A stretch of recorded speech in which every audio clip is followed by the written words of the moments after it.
from Seoul, Korea, and welcome to the GSL Codes Up and Down matches. I'm Tasteless. Down. Up and down. I'm Tasteless. With me is Artosis.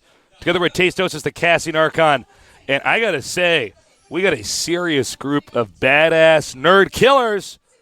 They're going to be fighting to stay in Codes. Again, I think out of almost all the GSLs we'll ever have, this is the most unique up and down set of groups we could have ever expected. I mean, we had people like Nestea in these groups. We got MVP today. These are people who are actually GSL champions who could be at risk, in this case MVP, of potentially trickling down into Code A. In fact, our first group, Tasteless, has 3 champions in it. Yeah. It has Genius, the champion of BlizzCon, MVP, the champion of the GSL, and Alicia, the champion of my heart. I love his Protoss. You got me scared there for a minute. I was like, uh-oh, Artosis. I was like, I don't know, I'm going to stop you before you say Alicia won a GSL.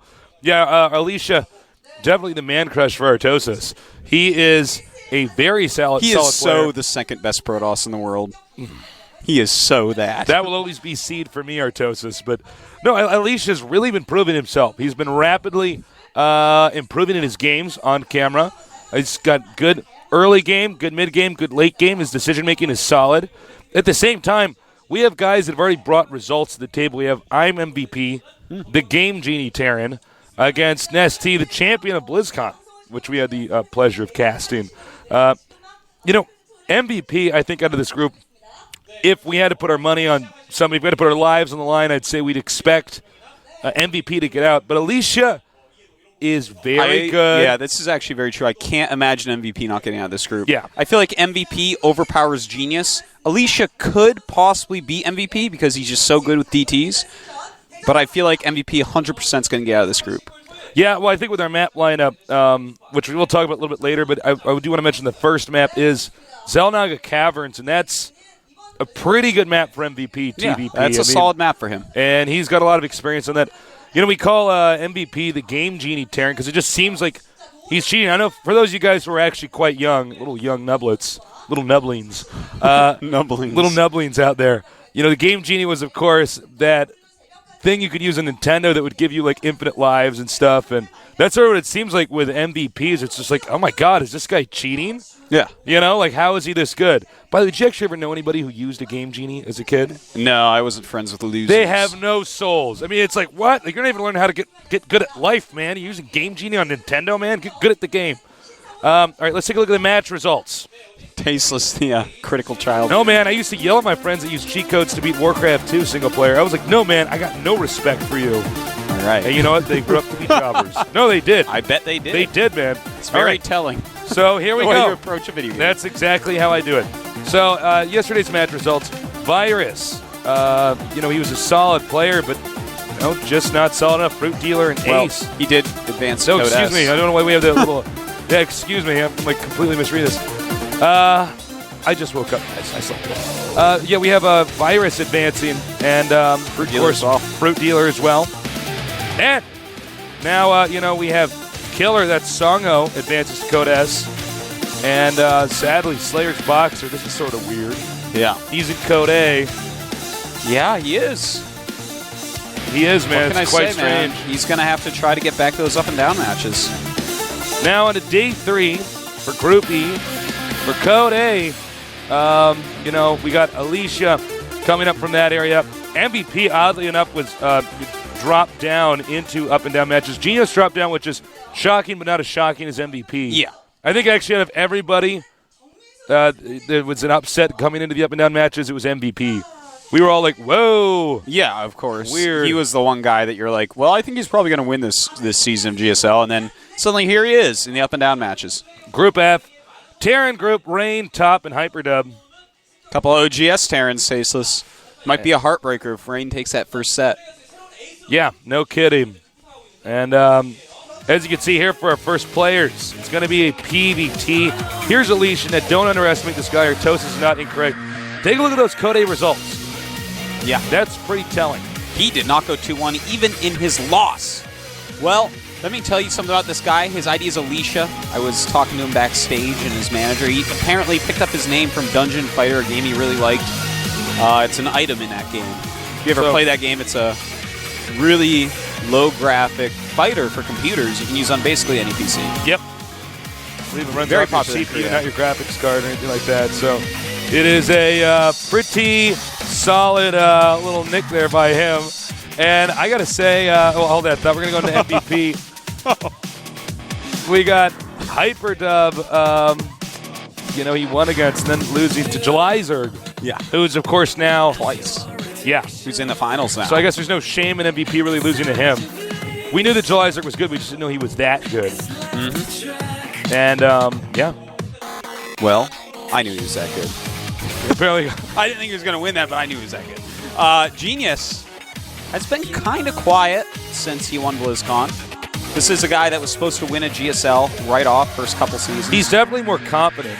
He's very, very confident. Now, it says MVP Genius. MVP is actually the name of his team. Yeah. So don't be confused by that. There is a player MVP. Imagine that's if also in this group. MVP recruited MVP. Whoa. MVP. It's like I'm like, shut up, I heard you the first time. The universe would just implode. I hope that's not all that I it hope takes. that's not true. There is some evil scientist that watches the GSL that's like, I have a new plan. So, I don't know between these two first guys. I think on paper, if we look at the results, we got to say, should be MVP that wins, but you never know. You were just cracking yourself up, Martosis. I'm imagining that being your plan to destroy the universe. I'm going to somehow get MVP recruited onto MVP. He comes over and starts working for MVP, trying to get him big sponsors and stuff so they can buy him. Let's go ahead and take a look at our players after we take a shot at our sexy studio. That is pretty sexy. It is a sexy studio we have down here. On the left, Alicia. On the right, MVP. Now, guys, this is going to be a good match. It absolutely is. Alicia is his PVT is pretty strong. Now, recently OGS Supernova did kind of mop up the floor with him in Code A, but Supernova, I'm actually saying it. That guy is one of the top Terrans in the world. I feel like he's maybe top 2 up there with MVP. I love his style. It's very forward-thinking. So this is going to be a good match still, I think. The maps are pretty good overall. I'm excited, Tasteless. I am amped. Can my man crush take down The Game Genie Terran. Let's find out here head-to-head. The map is Zelnaga Caverns. I'm Tasteless, and with me is Artosis. We're Tastosis. We're going to see which of these players is going to go into Code S and which one has one more shot of going into Code S. Otherwise, they will drop down. 2 of the up-and-down matches, and right as I said that would have been the perfect segue out. We are going to have to restart the game. Somebody was dropped. So hold on. You can stop breathing in that paper bag. The game will commence. We just got to look at them a little while longer. That's fine. Look at them. They're both very handsome. They're handsome guys. I like those glasses. Yeah. I like that headset they each wear from Razer. They do change lighting, depending on the APM. Yeah. Otherwise, if they were mood headsets, they're both very sad. But yeah, blue even. Blue. How are you feeling? I'm feeling very blue. A little blue. How are you feeling? Feeling red. I'm scared it turns yellow. Now, we, all right, save of that. It is on. The game has started, so when our screen commentator's ready, we're going to switch this screen onto our in-game screen.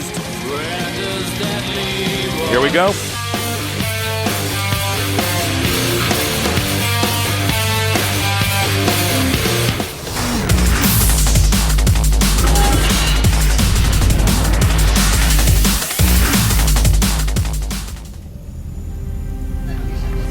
In the red at the bottom left, coming up from Code A, he's playing with the big boys now. She is Alicia. That's a man's name now. It's a man's name now. I feel so bad for any girl out there with the name Alicia, because guess what? Your name he took is so it. manly. He's my favorite Protoss. That's the end of the story. In the blue, we have our Terran. I am MVP. Champion of Season 4. Slaughtering Marine King Prime in that series. And then, in a big upset He now. stuck him like a taking pig. He did. And Marine King, oh, did he squeal like a pig. So as you can see the map record here, Alicia has not lost yet. 2 wins, MVP, 4 wins, and 1 loss. So Yeah, all we can really make of those statistics is that they're both pretty good on this map. Yes. One of them undefeated, the other guy at 75%. Obviously, this favors Slayer's Alicia. Yes. I'm sad about this group, Tasteless. One of these 3 great champions is going to go to the Code A. And it just doesn't feel right. None of them seem like they belong in Code A to me. Well, you know, this is what's funny about StarCraft 2 is with everybody getting so much better, all of a sudden we're going to have, like, you know, players like Slayer's Box or players like Leenock Boyu. People that have been in Code A or will be in Code A. And that just goes to show you how much more competitive StarCraft 2 is getting every season. I mean, imagine a few months from now, there'll be moments where there's going to be several champions just in Code A. It's quite possible. Wow. Now, some of you guys might be wondering, why did he make the depot at the entrance? Would that make the barracks a little bit farther back? Well, one thing about making the depot at the entrance is you are going to spot the moment the probe comes in if you send it out at the right time. It's just a few seconds sooner, which is what MVP did here.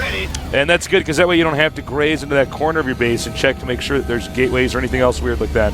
Now, I'd love to point something out about MVP's play here. I like the wall in, and I like his tech route. He's got 2 gases going for a factory. Alicia is a lover of Dark Templars. He loves to use Dark Templars if at all possible. So leaving MVP's build open towards getting a Raven if needed. Now, I don't know if he's going to Raven Rush. I think he is. But I think that's just a great choice because we've seen just so much strength from Alicia based off the DT. He and San Zenith have really been leading the charge to say, hey, guess what? DTs control the map. They're invisible. You know, they do 45 damage. That's more damage than StarCraft 1. They wear capes. That's serious business. They carry, how do you say it? A scythe? Scythe. A scythe. A scythe does 45 damage, Tasteless. Yeah. 45. That's more than some of the laser beams in this game. Tasteless more than all the laser beams. Yeah. Wow. Yeah. All right, Hellion slips out to scout here. Now what he wants to do is just get down here and see if the Protoss is going to expand. That's going to give him a better idea. And Alicia, how many gates does he have, Artosis? Do you mind just double checking? He has 3 gates, Tasteless. 3 gates? Okay. Solid opening. And he is making a pylon outside of his opponent's base, so he might want to go for some kind of contain with a force field here. Oh!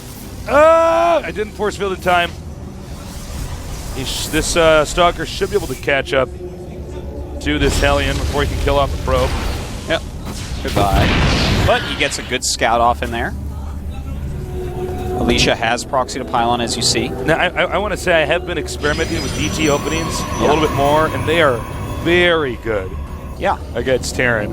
The only problem is if your opponent actually goes for a Raven Rush, it is auto loss. Oh yeah, you're dead. Yeah, and in fact, if they go for a Cloak Stalker, you're actually, dead. what you have to do is you have to try to counter into their main constantly with DTs while you buy time. Yeah, but pretty much you're dead. I mean, that's such a hard counter, and it costs so much to get to DT tech, so you have to be careful of when you go for it. Well, what you have to do is you can't do it all the time. Now, in this case, he's not going for DT. He's going to try to do a pretty bust nice. Got to put up some force fields. Very good move by Alicia. Very smartly done. And, you know, with those Guardian shields up, Marines do almost no damage to the Stalkers. So getting a lot of damage in there. He's going to warp in some more units and go for round number 2. Yeah. Right now, supply-wise, 26 for MVP and 42 for Alicia. I wasn't joking, Tasteless, when I told you Alicia is capable of winning this match. Well, this is an interesting timing rush. Oh! Very nice. Beautiful force field. That's going to let those Zealots really do the damage to that Marauder. They're going to take out that Marauder. Now he just needs to deny him access into the bunker. Almost did just that. Well, backs off. He's going to deal so much damage anyways to these SCVs. Tasteless 18 supply. Now, no, Terran's not even mining with the SCVs. Yeah, he's mining with a mule. Slayer's Alicia has an expansion up, Tasteless. He's got 48 supply, MVP at 18. MVP is in such rough shape here. You know, it's interesting to see a 3-gateway tech rush up the ramp. Yeah. Because generally, if Terran will want to make a bunker, you sort of just don't really think much about being rushed. You don't expect it to happen. I kind of like it because it does mean, of course, that Terran is teching up, right? So no Guardian shield yet. Oh, look at that. Nice. Force Fields for the win. And MVP, he's taking so much damage, Tasteless. Even holding these off doesn't matter. The economy of Alicia is so much higher. You know what's interesting about it is he was going for a 3-base timing push. I don't know if there's going to be much of a timing, a 2-base timing push, excuse me. I don't know if there's going to be much of a timing window in there for him at this moment. Oh, there's certainly no window, Tasteless. It's a windowless room right now. That's right. He's got a straight jacket on in his base, going crazy, wondering how he can come back in this game. Meanwhile, another gateway being thrown up here, and he is teched up. He's going to get a Dark Shrine. Brilliant. You know, when Terran is cornered like this, the odds of them dropping tons of mules to try to catch up is huge. That is a very good point, Tasteless. I'm sure that's exactly what Alicia is thinking. There's no way this guy who has his SCVs up the front preparing nonstop is saving any of his mules. And what that means is even if Terran eventually, this is smart, hold that thought. He is going to slip out with one Marine. He's going to stem it just like that. He needs to get some idea of what's going on. Obviously, he's not scanning, as we said. He's dropping mules. But this is going to be intercepted. Oh, man. Oh, man. Alicia's everywhere. MVP is, seriously, he is just thinking, how is this kid doing this to me? He is the man crush Vartosis playing so handsomely. He is actually chrono boosting out Blink. Along with his Dark Shrine, which is almost done. And when that Dark Shrine's done, MVP does not have enough for even one scan right now. He's in just so much trouble, Tasteless. It's like he just woke up Mom. Oh, yeah. Don't wake Mom up, guys. I know you're probably excited. You're probably clapping your hands and stomping your feet. You're so excited in this game. Mom might come and take your internet away. Oh, perfect timing. Oh, my God. Absolutely perfect timing. He might want to stop, block that from landing. Yep. Yes. He will. In fact, that one has enough for a scan, Tasteless. The other one, it does not. Oh, MVP man. is just completely being torn apart. MVP's trying to land it just about anywhere. He needs that scan so badly. It lands. That means one scan. Oh, and he scans wrongly. Wrongly? Wrongly scanned, Wrongly Tasteless. scanned. Okay, I don't know if MVP can come back this point in time. No, I don't think so. Now he's used the next scan, but there's still another DT here. The Dark Templar, Tasteless. MVP has many not-so-fond memories of StarCraft 1, I'm sure, in this unit, killing him. And here it is again. He's got to turn around in a minute here. And very nice timing. Man, I cannot emphasize how dead MVP is right now. I mean, like, you know, I know sometimes people want us to be like, oh, no, there's a way you could come back. No, man, this is like, he's already got third base, and the amount of time that he spent lifting off stuff, yeah. In fact, he might just GG it here. Yeah, MVP that actually knows. He's not. Well, he knows. He's obviously MVP. a very smart person. Man, killer force fields here. Yeah, that should be GG here.